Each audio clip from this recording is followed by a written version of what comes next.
তৃণমূল পর্যায় থেকে আন্তর্জাতিক মানের ফুটবল গড়ে তোলা এবং খেলাধুলার মাধ্যমে নতুন প্রজন্মকে সুস্থ ও মাদকমুক্ত রাখার লক্ষ্য নিয়ে আগামী ৯ আগস্ট শুরু হচ্ছে প্রাইম মিনিস্টার্স গোল্ড কাপ জাতীয় ফুটবল প্রতিযোগিতা ২০২৬।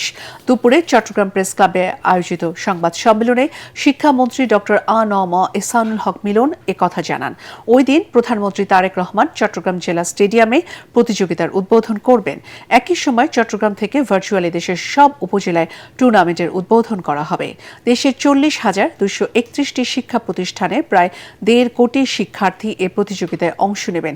শিক্ষামন্ত্রী আরও জানান, সাম্প্রতিক বন্যা পরিস্থিতির কারণে পূর্ব নির্ধারিত ৯ আগস্টের পরিবর্তে চট্টগ্রামে টুর্নামেন্টে খেলা শুরু হবে আগামী সেপ্টেম্বরে।